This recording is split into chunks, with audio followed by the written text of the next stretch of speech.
Thanks for watching. Don't forget to like, comment, share and subscribe to Maulana Habibullah Ruhani Official. پھر میرے دوستوں اسی طریقے سے اللہ پاک پروردگار عالم ولا یغتب یعنی 11واں نمبر اصول بیان کیا غیبت کے بارے میں کہ غیبت انسانی سوسائٹی میں بالعموم پائی جاتی ہے۔ اللہ تعالیٰ کا ارشاد ہے ولا یغتب بعضکم بعضا، اور تم میں سے بعض لوگ بعض دوسرے کو غیبت نہ کرے، تم میں سے بعض لوگ بعض دوسرے لوگوں کی غیبت نہ کرے۔ حدیث شریف میں غیبت کی تعریف یہ بیان کی گئی ہے کہ ذکر کا اخا کا بما یکرہ، یعنی تو اپنے بھائی کے متعلق اس کی غیر حاضری میں ایسے بات کرے گا جس کو وہ ناپسند کرتا ہو۔ تو پوچھنے والے نے پوچھا کہ حضور اگر وہ عیب یا خامی واقعی اس میں پائی جاتی ہو تو پھر یہ غیبت ہوگی؟ آپ نے فرمایا یہی تو غیبت ہے، اگر وہ عیب پائے جائے اس کے اندر یہی تو غیبت ہے کہ کسی میں کوئی خامی پائی جاتی ہو اور تو اس کا ذکر اس کی غیر حاضری میں کرے، اور اگر وہ عیب اس میں نہیں پایا جاتا ہے اور تو اس کو بیان کرتا ہے تو پھر یہ تو بہتان ٹھہرا ہے، یہ تو بہتان ٹھہرا، وہ غیبت نہیں ہوا، جو غیبت سے بھی بڑا گناہ ہے۔ اگر اس کے اندر پایا جاتا ہے اور تو نے وہ باتیں ذکر کیا اور وہ چیزیں وہ خامی اس کے اندر ہو اور وہ خامی اس کے اندر پائی جاتی ہے وہی تو غیبت ہے، اور اگر وہ چیز پائی نہیں جاتی وہ تو بہتان ہے، یہ اس سے بھی بڑے گناہ عظیم ہیں۔ ابو داؤد شریف کے حدیث میں منافقین کے بارے میں مذمت فرمایا کہ ان المنافقین فی الدرک، اللہ کی قرآن میں فرمایا ان المنافقین فی الدرک الاسفل من النار۔ ابو داؤد شریف کے حدیث میں منافقین کی مذمت ان الفاظ میں کی گئی ہے یا معاشر من آمن لسانہ ولم يدخل الایمان فی قلبہ لا تغتابوا مسلمین ولا تتبعوا عوراتهم فإنه من اتبع عوراتهم يتبع الله عوراته ومن يتبع الله عوراته يفضح في بیتہ۔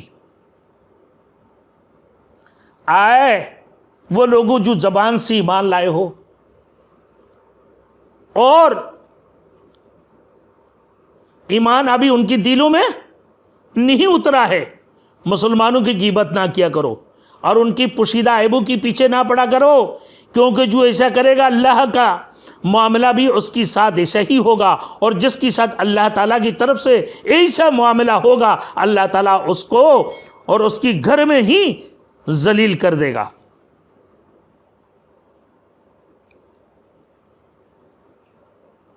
اسی طریقے سے اللہ پاک پروردگار عالم نے 12واں نمبر اصول بیان کی ہے۔ پھر یہ 11 نمبر اصول میں اور بھی بہت سارے باتیں ہیں میرے دوستوں۔ اپنی چیزوں کو کہ بھائی جس نے کسی کا غیبت کیا وہ اپنا بھائی کا گوشت کھایا، اپنے مرے ہوئے بھائی کا گوشت کھایا، وَإِذَا مَرُّوا بِهِمْ يَتَغَامَزُونَ، اس کے بارے میں عامل ایمان کے بارے میں کسی کو آنکھوں کے اشاروں سے کسی کا تحقیر کرنا، کسی کی حقارت سے دیکھنا۔ اسی طریقے سے هَؤُلَاءِ الَّذِينَ يَأْكُلُونَ لُحُومُ النَّاسِ، کہ یہ وہ لوگ ہیں جو زندگی میں لوگوں کی گوشت کھایا کرتے تھے، یعنی غیبت کیا کرتے تھے۔ دوسری جگہ میں بھی اللہ پاک پروردگار عالم نے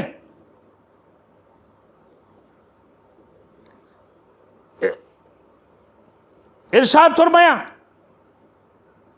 بارے اللہ نے عام حالت میں غیبت کرنے سے سخت الفاظ کے ساتھ منع فرمایا کہ أَيُحِبُّ أَحَدُكُمْ أَن يَأْكُلَ لَحْمَ أَخِيهِ مَيْتًا فَكَرِهْتُمُوهُ، کیا تم میں سے کوئی شخص اپنے مردہ بھائی کا گوشت کھانا پسند کرتا ہے؟ ظاہر ہے کہ تم اس کی کراہت ہی کرو گے، کوئی نہیں کھائے گا اپنا مردہ بھائی کا گوشت۔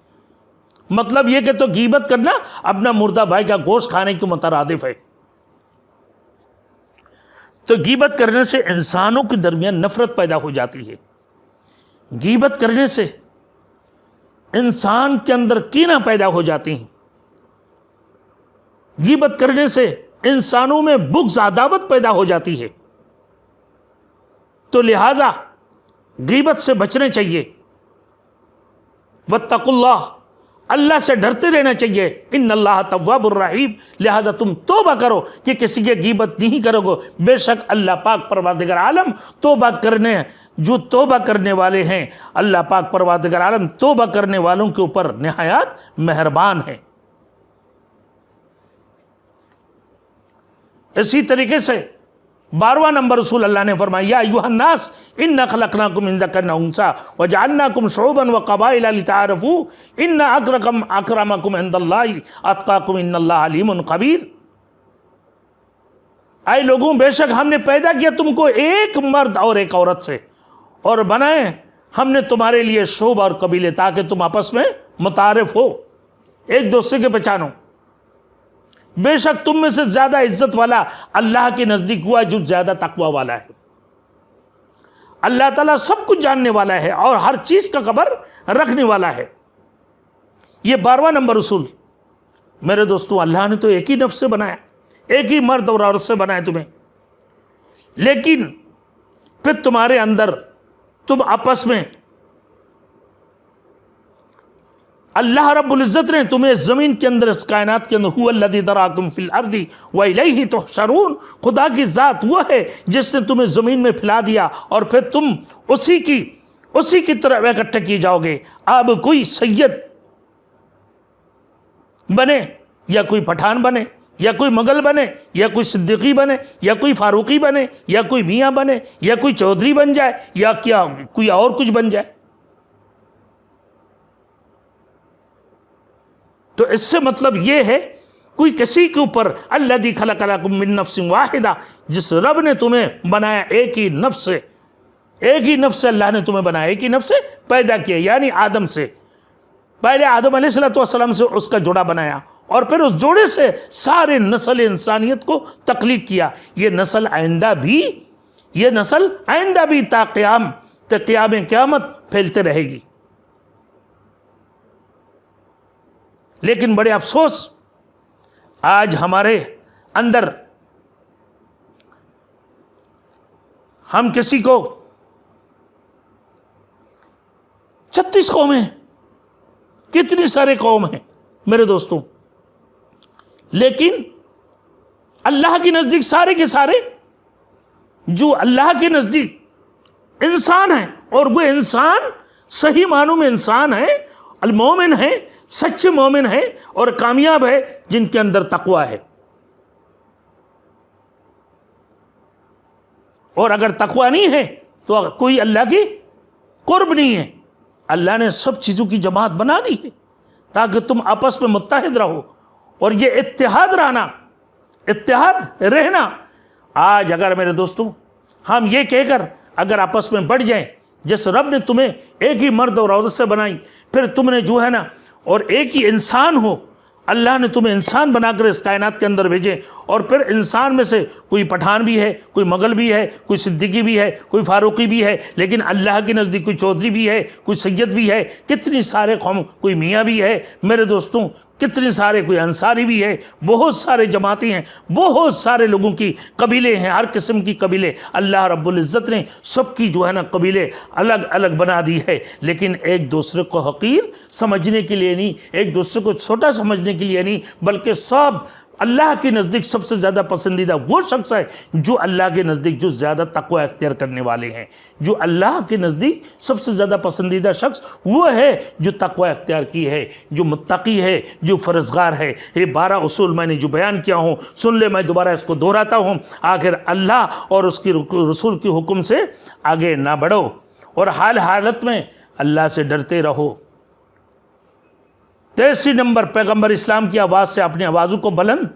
نہ کرو۔ 4 نمبر، آوازوں کو پست رکھنا، یہ حصول تقوی کی ذریعہ ہے۔ 5واں نمبر، ہر فاسق کی خبر کی تحقیق کر لیا کرو، اور چھٹا نمبر مومنوں کی دو گروہوں کی درمیان اگر تنازع ہو جائے تو صلح کرا دیا کرو، بھلے غیر مومن کیوں نہ ہو، ان کی درمیان میں بھی ایک دوسرے سے ہنسی مذاق نہ کیا کرو جس سے آپس میں کینہ، عداوت، بغض، دشمنی پیدا ہو۔ ایک دوسرے کی عیب جوئی نہ کیا کرو اور ایک دوسرے کی جو ہے نا بری القاب سے ایک دوسرے کو نہ پکارا کرو۔ اور پھر اس کے بعد 9واں نمبر بدگمانی سے بچتے رہو، تجسس نہ کیا کرو، کسی کی پیچھے کھوج نہیں لگایا کرو، کسی کی عیب کے پیچھے کھوج نہیں لگایا کرو، غیبت نہ کیا کرو۔ اس کی بعد 12واں نمبر اصول جو فرمایا کہ اللہ نے قبیلے، خاندان، برادری، رنگ و نسل کی بنا پر ایک دوسرے پر فخر نہ کرو، ایک دوسرے پر فخر نہ کرو، بلکہ اللہ کے نزدیک تم میں سے سب سے زیادہ باعزت ہوا ہے جو زیادہ فرزگار ہے۔ اللہ ہم سب کو عمل کرنے کے توفیق عطا فرمائے۔ اگر اس 12 اصول کے اوپر پورے کے پورے انسان اگر آ جائے تو یہ 12 انسانی معاشرے کی درستگی کے لیے، انسانوں کے لیے ضروری ہے۔ پورے انسان کلانے کی لائق ہوں گے۔ صحیح معنوں یہ 12 اصول کے ماننے والے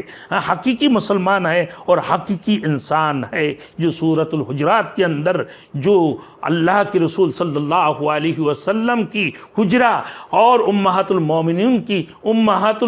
کی حجروں میں جو آیات سورت نازل ہوا، اسی کے اندر اللہ نے 12 اصول بنا دی ہے۔ اگر آج تم اس 12 اصولوں کو مان جاؤ گے، پورے دنیا امن کی گہوارہ بن جائیں گے، پورے دنیا پرسکون ہو جائیں گے، پوری دنیا کے اندر چین و سکون آ جائیں گے۔ کہیں لڑائی، کہیں جھگڑے، کہیں جنگ و جدال، کہیں جو ہے نا ورلڈ وار نہیں ہوں گے۔ پورے کے پورے سارے قسم کی لڑائی جھگڑے ختم ہو کر پور امن جو ہے نا دنیا بن جائیں گے، پرسکون دنیا بن جائیں گے۔ اللہ ہم سب کو عمل کرنے کے توفیق عطا فرمائے۔